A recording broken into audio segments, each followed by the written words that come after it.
What's up boys, j'espère que vous allez bien. On est de retour avec cette petite paire Jordan et c'est clairement la paire que vous m'avez le plus demandé. Vous avez grave été hypé par la Jordan React Elevation. Ça a été la paire qu'a porté Luka Doncic et il lui a donné une envergure complètement folle puisque à la base c'est une paire Jordan d'entrée de gamme. Elle est proposée à 120 € sur le site Nike et depuis que Luka Doncic les a portés en NBA dans la bulle, j'ai reçu énormément de messages. Qu'est-ce que tu penses des Jordan React Elevation? Est-ce que tu vas tester les Jordan React Elevation? Quand est-ce que tu vas unboxer cette paire? Eh bien écoutez, today is the day, c'est aujourd'hui, on va unboxer cette petite paire. Comme d'habitude, n'hésitez pas à liker la vidéo et à vous abonner à la chaîne. Bien évidemment, à faire un petit tour sur mon compte Instagram parce que c'est là où tout se passe. C'est là où je donne les petites infos au quotidien. Et on est parti, on va voir ce qu'il y a à l'intérieur de cette boîte. Let's go! Ah, les voici, les voilà. Les Jordan React Elevation.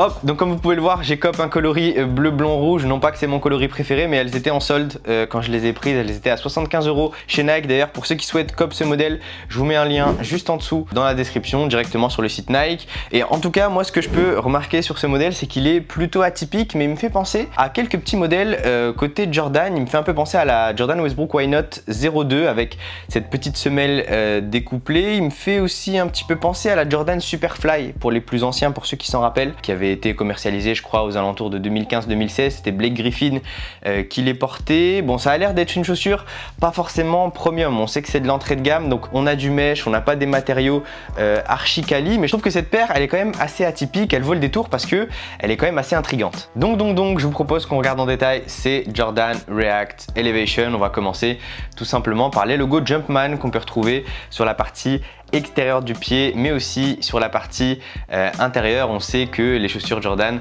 ont tendance à avoir des Jumpman un petit peu partout, donc on peut les avoir sur ces deux parties là, mais aussi sur la partie arrière et bien évidemment sur la languette, mais on va pas forcément le voir beaucoup plus que ça. Ce qu'on peut remarquer aussi, c'est qu'on a une semelle extérieure qui est découplée. Ça on l'a vu, on est sur un coloris bleu, blanc, rouge, donc on a du bleu à l'avant et vous pouvez remarquer qu'on a un amorti zoom et du rouge à l'arrière. Et la particularité de cette paire d'ailleurs, en parlant de l'amorti, c'est qu'elle en comporte deux différents. Alors peut-être que vous allez me dire que d'un point de vue équilibre c'est pas forcément le top, je l'ai pas encore testé sur le parquet, je vous donnerai mon avis d'ici 1 à 2 semaines, mais je pense que c'est un pari qui est assez risqué mais qui peut fonctionner. Et si Luka Doncic les a portés, je pense c'est qu'elles doivent être quand même assez performantes. On a un petit pas de zoom à l'avant, c'est quasiment le même qui a été utilisé sur la PG 2.5, donc il est assez proche du sol. Il y a deux types de zoom, il peut être beaucoup plus proche du pied et beaucoup plus proche du sol. Là il va être beaucoup plus proche du sol. Et à l'arrière du coup on a un amorti React, donc un amorti assez classique, hein. Quand j'appuie sur la mousse, on sent que c'est mou, on sent que c'est du React qui va être encapsulé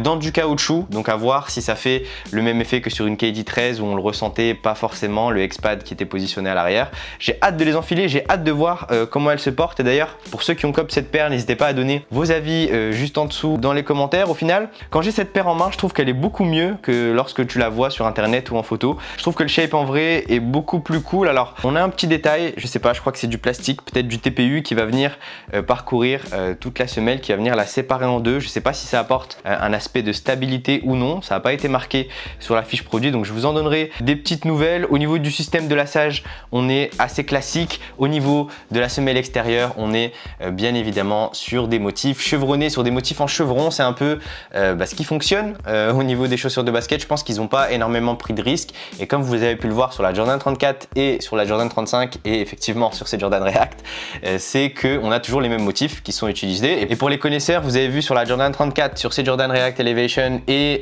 aussi sur la Jordan 35 qui va arriver très prochainement, qu'on a des motifs chevronnés. On ne change pas des motifs qui gagnent, ils ont l'air plutôt solides, donc je pense que ça pourra peut-être fonctionner en extérieur, quoique je vous en dirai un peu plus une fois que je l'aurai testé parce que les motifs sont quand même assez larges, il y a de quoi évacuer la poussière. En revanche, sont peut-être pas les plus solides que j'ai vus sur le marché, donc je vous en dirai un peu plus quand je les aurai testés.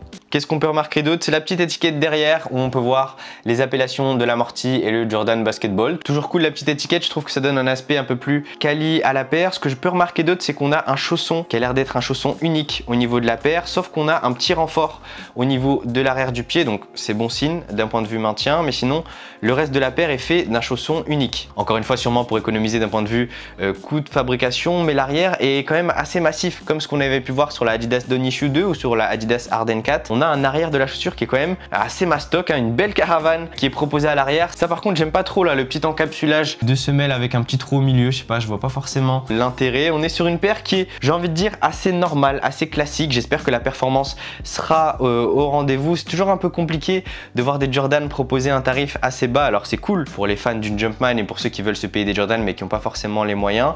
Mais d'un point de vue performance, Jordan égale prestige, du coup tu te poses quand même un petit peu des questions sur est-ce que ça va performer, est-ce que ça va être cool à porter sur les parquets, et je vous donnerai ces réponses bien évidemment lors de mon test. Ah oui, un deuxième point dont je voulais vous parler, c'est un petit plastoc qui va parcourir la languette qui va aller jusqu'à l'avant du pied. Je sais pas, je suis pas trop fan, à voir ce que ça donne sur les autres coloris. Là ça donne un aspect un peu plus cheap, mais bon au final ça change pas grand chose.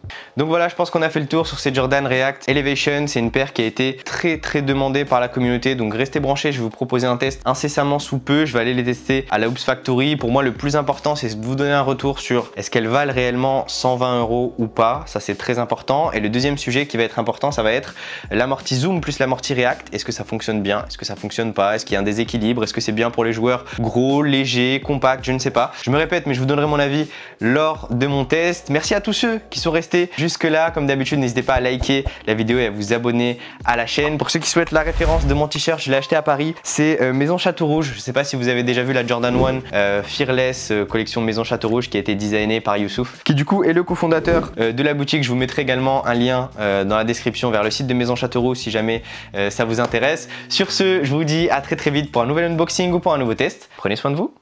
Bang!